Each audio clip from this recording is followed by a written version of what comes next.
Hi, everyone. Welcome back to the YOUnify podcast. My name is Brandyn Keating. I'm the co-founder and CEO of YOUnify, a nonprofit organization helping you flourish and thrive. And I'm also the host of our podcast. I'm super excited to be joined again in the studio today by Hakeem Croom. Hakeem, welcome. It's so nice to have you here. So good to be here, Brandyn. Thank you so much again for having me. It's a pleasure. Thank you. Absolutely.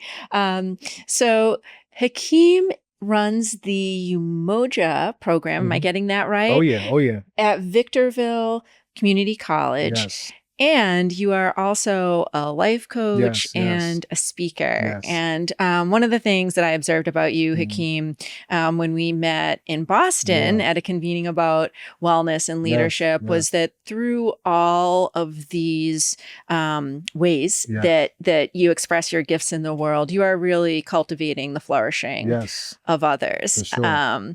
And so here we are in California. Sunny California. Sunny Southern California. Yeah, sunny Southern California. Come on now.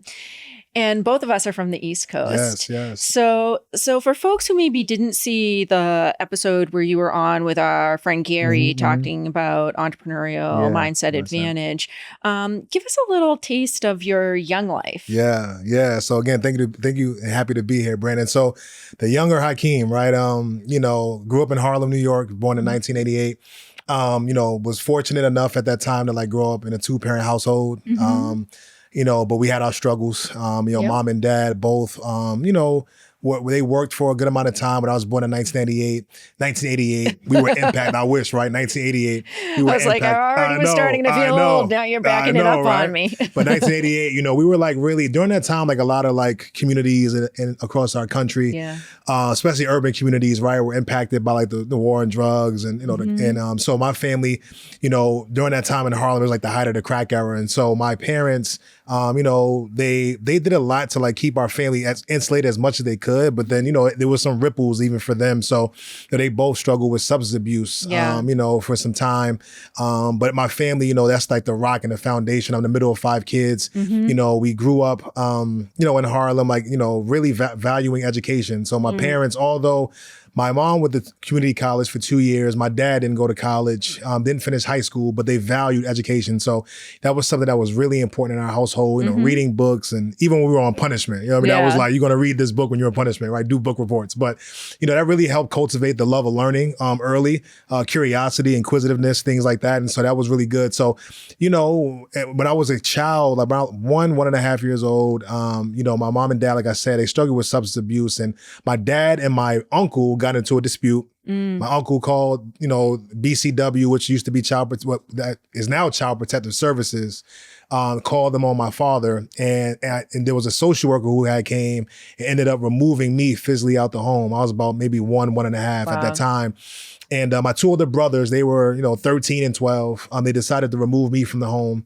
So I actually was in foster care for a little bit of time, about close to a year in Brooklyn, New York, from Harlem. A woman had a custody of me. And then my aunt, my dad's sister, came and got custody of me. And then from there, I got reacclimated with the family around 3-4 years old. So, I don't remember all the things that happened at that time, right? It was so long ago. But as far as, that was definitely an inflection point, not only for me, but for my family. But all in all, though, we really, in that environment, right? The thing that kept us, really, that kept us sustained was that value of family and togetherness. We didn't have a lot of resource, a lot of money, but we had a lot of morals, values, and principles that helped us to develop, helped me to develop a moral compass. So that was really important. So going through elementary school, that was cool. I was talented and gifted at the time, and going through elementary school and, junior high school. I played basketball. So that was one of my first gifts, my first love. My best friend was Spalding for a long time. Really? So that was one of my gifts. And, so playing basketball was really an outlet, really an escape, in those environments where things are somewhat out of your control at times, being able to use basketball as a way to kind of think about the possibilities of what life could be. And so, long story short, in high school, my sophomore year, around 2004, one of my best friends ended up getting a scholarship to a military boarding school in Virginia. He came back to our school and, you know, we saw each other, we crossed paths, and he was like, hey, Hakeem, I'm at this school. It's great. I'm killing it. I eat every day and I'm around all these white people. I love it. It's great. So my eyes got big. I'm like, I want to go, right? And so, because at that time, it's like being able to play basketball and like leave your environment, like leave the inner city to go to like Oak Hill, and you know, Oak Hill High School, or certain high schools that had a real strong basketball programs, and being able to kind of have the opportunity to like go to college, right? And so for me, I'm like, as soon as he said, I was like, I want to go. My eyes got huge. And, you know, pretty much 3 months passed by. I was talking to the coach of Fishburne Military School, the admissions director, my parents, trying to convince them. My dad was really like apprehensive about the whole idea. He was not a fan. Everybody on board. Exactly. Yeah. So, you know, my dad was from Kinston, North Carolina. He was like, hell no, you're not going to Virginia. They're not going to the South. And so when I was 16, I was like, Dad, you're just hating on me, man. Like, you don't want me to be great. Yeah. But now I understand he was actually scared for me to like leave everything I knew and for his baby boy to go to Virginia, because his purview of the South wasn't favorable, right? He left, you know, the South like in the 70s. So maybe 67, late 60s, early 70s to come to New York. And he never went back to Kinston after he moved to New York. So anyway, so I ended up, you know, my mom, you know, doing what moms do, that nurturing touch, you know what I mean? She worked her magic on him. You know, a couple days later, he came back, you know, different tone, you know what I mean? And he was like, hey, you know, we talked about this, you know, we're going to let you go to Virginia. And, you know, at 16, you know, I left everything I knew behind and hopped on that Greyhound bus. My dad came with me down at the Port Authority, 42nd Street. Brave thing to do. Yeah, you know, hopped on the Greyhound bus, you know, left my friends, family, you know, just all that, just for the opportunity to, you know, go into the unknown and see what happens and bet on myself. And it was the best decision I ever made, you know what I mean, to, you know, to all the experiences, the exposure. So that was pretty much the young Hakeem and some of the things that happened along the way, for sure. Beautiful. Yeah. So we're going to take more into your journey and the leadership practices that you are cultivating among people. But one of the things we do like to ask everyone before we go there is, what's one thing, when you think about your own flourishing, what's one thing that maybe is challenging you about your own flourishing right now? And what's one thing that is helping you flourish and thrive? That's a great question. I think one thing that sometimes, you know, you think about for me, I think about, I'm like a feeler. So in the flourishing space, you know, it's hard to, you know, when you think about your own flourishing, but then thinking about the world around us, right? Like you get into the space, at least for me, where it's like my individual flourishing, the communities that I influence and have direct contact with, but then you look at the world and like the geopolitical stuff, right? And it's like, you know, there's so much going on around us where it's like, okay, like what's my role in this space? Like, how can I be as impactful as I can? And there's certain things that I'm not able to, you know, be a part of or help to improve the conditions of, and seeing the conditions of folks across the world in different countries or what's going on, you know, third world countries, second world, you know, those types of things. And just the poverty that we see and all those different things, that sometimes is a struggle for me, because, you know, if I had a magic wand, you know what I mean? But we don't, right? So, you know, the systems, the structures, things like that make it difficult. So I think for me, that's something that's always a struggle, you know, but always trying to remind myself of like, you know, where I'm at, you know, the impact that I'm making, you know, my immediate, you know, community, my family, all those different things.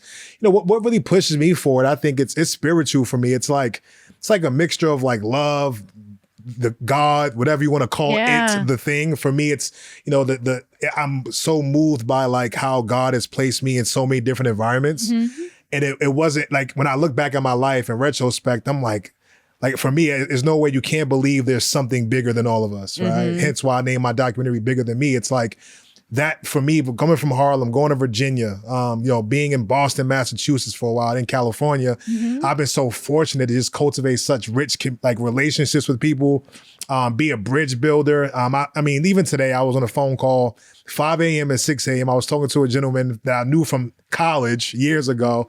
We haven't talked in about 13 years, but we just had that. As soon as we got on the phone with each other, it was like we never left. That rapport, yeah. But the beauty in it all was that like I'm talking to a gentleman who's like completely different from my background, like white dude, totally different from where I came from. And so for me, somebody coming from Harlem, New York, I've been placed in a position where like I can help like bridge like stereotypes and bias and like really get to know people and humanize people. And so that's been one of the biggest gifts I've been given. And so when it comes to the flourishing space, for me, it's like leveraging that as far as the bridge building piece, connector, humanizing folks and really helping people to just break those differences down, right? Because we're all the same. And when you break it down as far as us being human beings, trying to figure this thing called life out. Yeah. You know, trying to flourish, trying to figure that out. So for me, those are the things that push me forward for sure. Awesome. Yeah. And, you know, like for folks who are listening and are thinking, well, bridge building sounds good, but it's scary. For sure. It feels hard. Most maybe definitely. in these polarized times definitely. where there is a lot of dehumanization happening and a lot of messages that we're getting sort of drowned in from the media and online and so forth about how people are different from us and maybe, and that's not so good. What would you like advise people just as maybe, you know, a couple of tips as to how they can connect with others who are really different or something that's worked for you? That's really good. That's a good question. I think, you know, ultimately, I think one of the things that I would say would be helpful is like, look at the media and look at the news and look at these outlets from a 30,000 foot lens, right? Like what's the why? Like who wins if we're all divided? Yes. Like, you know what I mean? Benefits, who benefits from that, right? If we're all divided, if we're all distracted, you know, worrying about somebody's difference, if it's their skin color, their class, gender, whatever it may be, who wins with that, right? And so how would it be if we all were to like, you know, find commonalities in each other and realize that we're stronger together than apart, than separate, right? So, and the other thing too, especially in my situation, like I've had, like, don't get it twisted. I've had negative experiences like in the space of like trying to be, you know what I mean? It comes with that, right? Because there's stereotypes, bias, and that's out of my control, right? But all I can do is show up as Hakeem authentically, from a place of like authenticity and being genuine. So like I would say, you know, challenge yourself to go outside. First of all, go outside. Yeah, right? That's a good one. Get off the screen, get right? off the screen. It's hard to do. Get off the screen. There's a lot of propaganda out there, right? That's like, there's a particular way in which that's happening. So go outside, challenge yourself to just, you know, don't get in your head about like, the content, because sometimes folks think I don't know what to say. We're different. It's like just start off with basic things. How are you today? You know what I mean? Whatever. Find something. If they have on something nice. I like your sweater. How are you? A smile. Whatever it may be. Right. Little things as far as body language, whatever it is, to let folks know you're coming from an inviting place, right? To start conversation. So, you know, there's going to be times where it's going to be difficult to build bridges with people. Like, you know what I mean? Like I've gone from an environment where I had to have conversations with people with Confederate flags in the background, right? And so I had to talk about difference, right? And our different political ideologies and things like that. But ultimately, you know, there's more people on the other side of the spectrum that are actually curious. They just haven't had the exposure to people. Right? Curiosity, the curiosity, right? Like, so for me, it's like the curiosity is like, tell me about yourself, like your background, like, you know, and then you kind of realize like, wow, there's some stuff at play that's like the puppeteers or like pulling strings in a particular way. You know, we're all similar. We have a lot of similarities, right? There's some cultural differences, of course, but at the core of it, we're just people. So I would say just challenge yourself, take that step, and look at it don't overthink it and look at a place of like, how are we the same? And kind of like, you know, think about like the impact of like, you having that one connection with a person, right? It took a lot of folks to meet a Hakeem Croom from Harlem to literally like spit in the face and give a counter narrative to what they've been propagandized to believe about folks from Harlem. Right. So when I first got to military school, folks were seeing me, they were like a little nervous, like, you know, from what I saw on TV, you might try to beat me up. I'm like, nah, they meet me like, you one of the, you know, one of the most genuine, loving people I've ever met. You know what I mean? So then it took me meeting folks from different races and backgrounds to be like, okay, like you're not what the TV is telling me. This is a whole different ball game, right? So I think that's the exposure alone and really challenge yourself. It's scary, but you'll thank yourself later for doing it because you understand how vast your network has grown and you'll be able to help other people do the same. So. Yeah, beautiful. And so let's talk a little bit more about Umoja. Can you describe what that is for folks? Yeah, so Umoja, it's a statewide program in the state of California at the community college level. So Umoja is a program that was created about 21 years ago or so, to really help support African-American Black students, succeed inside and outside the classroom through academic support, social support, personal support, things like that. The data suggests that, Black students aren't performing at the same rate as their peers, right? And it starts from K through 12. That's a whole nother conversation that we'll have another time, I'm sure. Yeah. But when they get to college, there's some bleeding from like what happened in K through 12 into the community college system and four-year colleges. Of course, yeah. So YOUmoja was created with that in mind to really help with retention and degree completion and things like that. So there's a statewide organization, YOUmoja Community Education Foundation. They partner with the Chancellor's Office of Community Colleges. What they do is there's 116 community colleges in California. We have the largest community college system in the country. So they partner to create an MOU, a memorandum of understanding, to like create separate or like individual YOUmojas at each campus. So out of 116 campuses, YOUmoja is at 76 out of 116. Wow. Yeah. So a vast majority of them. And so what happens is that the MOU, which I really like, I think is a really great thing, a mechanism, there's checks and balances. So the MOU, if you want to bring a YOUmoja to your campus, your college president and their administration has to sign the MOU specifically, because there's terms on there that say, if you want to have a YOUmoja program on your campus, you have to have counseling for Black African-American students. And counseling is like making sure a counselor is going to go through your educational plan, make sure you're taking the right sequence of classes, making sure that academic component is like prioritized. Yeah, so there's other ingredients surrounding it so that folks are set up for success. Exactly. Yeah, and the program set up for success. Exactly. Yeah. You got to have a physical space where students can build community and have programs. You have to have a professional staff like myself that's coordinating the program and like leading it, right? And so the president has to sign off. It's like we can't have it without the president's signature. So it adds the checks and balances. I think that was a really good way to kind of structure it. Of course, every individual campus, once it's signed and MOU is in place, there's things around each campus that every YOUmoja looks different. Yeah, where they're customized a bit. They're customized, right? Where we've been, and we're going on our second academic year. It's been super transformative. Awesome. It's been incredible. So that's kind of like how, YOUmoja is like structured for sure. Yeah. And so you're helping develop leaders in that context. You also are a life coach and you're doing inspirational liberation speaking. So is there a common thread between the three? Oh man, I mean, a huge thread. I think what kind of led me into coaching, right? First, education is like something that's natural, the passion, my story, all the people that poured into me, different educators from all backgrounds, right? So this is the passion I have around it. And then also like in the education industry, like folks, like for me, for coaching, like I already was coaching people. Just naturally, right? And so a lot of us don't know that there's like an actual industry around coaching, right? And so like from there was like, how do I leverage my skill set that I already have around coaching? I do this naturally. I love it. I enjoy it. I like helping people like actualize their goals, think bigger, whatever that may be. So let me go ahead and leverage my skill sets, like create something that's like mine, right? And so I got my own practice. And then also like during that time, it was during the pandemic, thinking about like, especially for my niche, I focus primarily on working with men on purpose and fulfillment and kind of tying in some things around masculinity and maleness and authentic masculinity and things like that. So, that's kind of the thread there that kind of led me into coaching from education. But then the leadership side, I think, it's been really, one of the things that what I tell folks is that like for me, leading from a place of love, right? Because it's a labor of love, right? Because at the end of the day, education, it's a great tool. There's some things that need to improve as far as how it's given and how it's offered, right? Moving forward in the future. But at the core, right, education is a tool of like liberation for people, right? To be able to kind of, learn about yourself, explore, who you are, discover yourself, find out what your passions are. So for me in my journey, getting my bachelor's degree, having my master's degree, all the experiences that I have, like I really pride myself on helping young people, break through limiting beliefs that they have of themselves, imposter syndrome, all the different things that folks, carry with them into school settings. Absolutely. That oftentimes folks don't really see because it's not visible. Yeah, those internal barriers.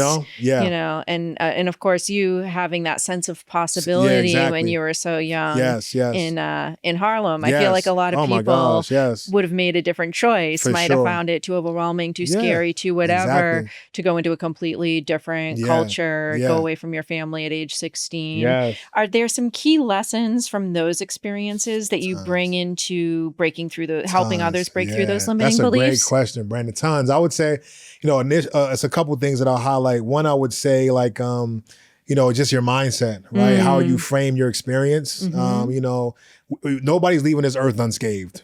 Very true. Nobody, right? And so our existence, we have to experience certain things, right? Some more than others, traumas or, adverse childhood experiences that they call them in the scientific space. We all not going to leave unscathed. So I think, how do you frame your experience to where you find meaning and purpose and frame it as it didn't happen to me, it happened for me, right? So when you're going through it, it's hard to look at it from that, but then you kind of pan out, okay, it happened to me. I needed to grow. I needed to grow in an area from this and learn something from this experience, right? So for me, it could be being in foster care, right? The thing that I went through as a baby that was, super impactful to my family, right? Students I'm working with now, I'm talking to students who are like former foster youth, right? And so, but they see me, they don't know I went through foster care. Yeah. So they have this image of what that person looks like, sounds like in their mind, right? Right. And so they meet me and then we have a conversation like, well, you're saying this and that, but when you look at me, do you see somebody that was in foster care? And they're like, no. And I'm like, why? So we kind of go through the exercise, like what identity have you shaped of somebody who went through that, until okay, maybe I'm not worthy of anything. I'm not worthy of love. I'm not worthy of success. Nobody wants me, this, that, and the third, right? So those type of things. It could be, losing friends. I was exposed to a lot of gun violence, losing people along the way, losing my own mom, my first day of college, 2006, August 26th. Yeah. And so, but that loss though, what it taught me was to have immense gratitude for it. That grief turned into immense gratitude, right? Because I understand the importance of the now. We assume we're going to see each other tomorrow, right? When you go through loss, you understand that time is fleeting. Right. Your experience with people is fleeting. So how do you maximize the experience now and give people love and positivity and great energy, because nothing's promised. So when I come into spaces, they're like, you're so energetic. You just love when people talk to everybody. People remember you. But part of why I'm like that is because I went through some hardship, but I found meaning in that, right? And transformed that meaning in that hardship into something that, that became meaning for me. So I would say leaps of faith, get out of your comfort zone, right? Everything you want is on like Will Smith said before, everything you want is on the other side of fear. Everything you want is on the other side of discomfort. So, taking that leap of faith, have daring to dream, daring to be different, especially in a lot of communities that, under-resourced communities of color, Black and brown.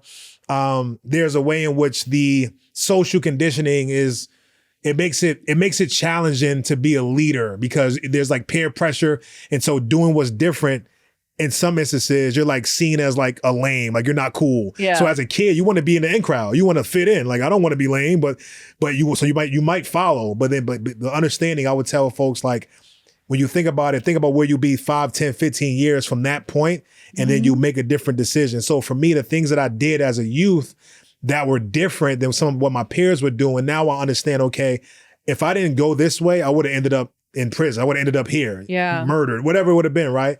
And so I think is there one example of that? A time when your peers were going one way and you were going another way? Yeah, for sure. There's a few. I would say one of the common things, right? Folks were, an easy way to get money. You would hustle, sell, hustle, be on a corner, do scams, whatever it was, something that was risky and fast. Yeah. What I did was, I sold candy on the train a couple times. You know what I mean? But it's when your friends see you, they make fun of you, right? Yeah. You're hiding your Snickers bar or whatever, but you're doing it the right way, right? I would pack bags. I would get up in the morning, 7 a.m., try to be one of the first baggers there and pack bags, right? We had these big glass windows. In a supermarket? Yeah. Like our Ralph's or Albertsons. It was Fine Fare and Associated was our grocery store, C-Town. So I would go to the store, pack bags, and we had these big glass windows. So your back would be facing, the register would be here and your back would be toward the glass. And so your friends could see you. Yeah. Big old glass windows. They were look at you. You packing bags. Well, they make fun of you, whatever. But you did it the legal way. I got my little $20, right? Was able to get whatever I needed to get. And so that was good. So just things like that.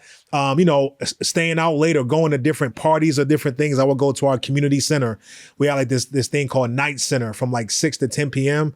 I would go there, play basketball, play pool, get on the computer, and kind of do things where it was it kept me out of spaces that had a high likelihood of something going down. Yeah. Right. So, at that age, I knew that, hey, if everybody's doing this, I got to do something different. So that's kind of some things that I decided early, you know what I mean, in my Awesome. experience. Yeah. So our time has flown by. We So just have a much few fu- minutes Yeah, left. so much fun. Always. Yeah. What's next for Hakeem in Yeah. short form? And sure. how can people who are inspired by what you're Yes. sharing, how can they connect with you and what's up for you next? And like Yeah. maybe say a little something about this documentary Oh yeah, as well. for sure. A couple great things that's up next. This year is going to be a big year. So releasing my documentary, Bigger Than Me. Awesome. You know, it's really, thank you. So, you know, this documentary has been a couple years in the making. The crux of it is, you know, really helping to, through my story, help folks defy the odds and flourish, right? No matter your background, if you're the young person that's coming from a place of like, you know, lack of like self-worth or like hopelessness, you know, I mean, because of your circumstances, or, you know, you're a young person that's a dreamer that just on the edge of action.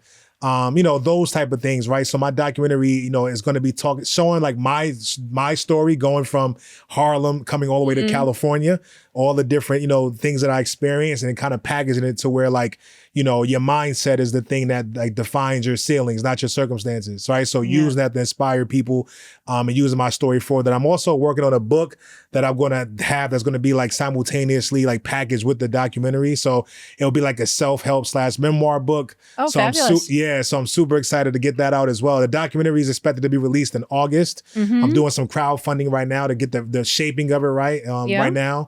But yeah, those are the things that I'm doing. And I'm super excited to get both these projects off the ground and help to inspire, you know, the people around the world for sure. Awesome. So we will include all the links for connecting with Hakeem, checking out the documentary when it's ready, the crowdfund. So we'll include all those links for connecting with Hakeem below. If you're watching the YouTube or finding us online, if you're listening, you can find those at YOUnify across channels. And we'll also include the links for our Leadership for Flourishing book and to connect with our Unify Right the Future campaign. If you are getting value from this podcast, we also invite you to please click like and subscribe, because that'll help more people connect with the information to help them flourish and thrive. And on that note, Hakeem, one last question. If folks are listening and they're maybe feeling a little stuck or just don't know how they could take their life to the next level, is there just one thing that you would advise them to do, something that's a simple, easy first step that anybody could do after they get done listening or watching to the pod? That's a great question. I would say recognize and realize that you are worthy, you are deserving, and you were born on purpose, with a purpose, and for a purpose. That's what I would say. Beautiful. Well, thank you so much, Hakeem, for joining us again. Obviously, we're going to have to do another deeper dive. I look forward to it. Really appreciate you coming. Same. And look forward to having you back again. Thank you so much, Brandon. You bet. Appreciate you. Thank you. You bet. Always. It was funny what you were saying about the basketball. When I was a little kid, that was my meditation. Really? I would go out. I didn't know he was a hooper.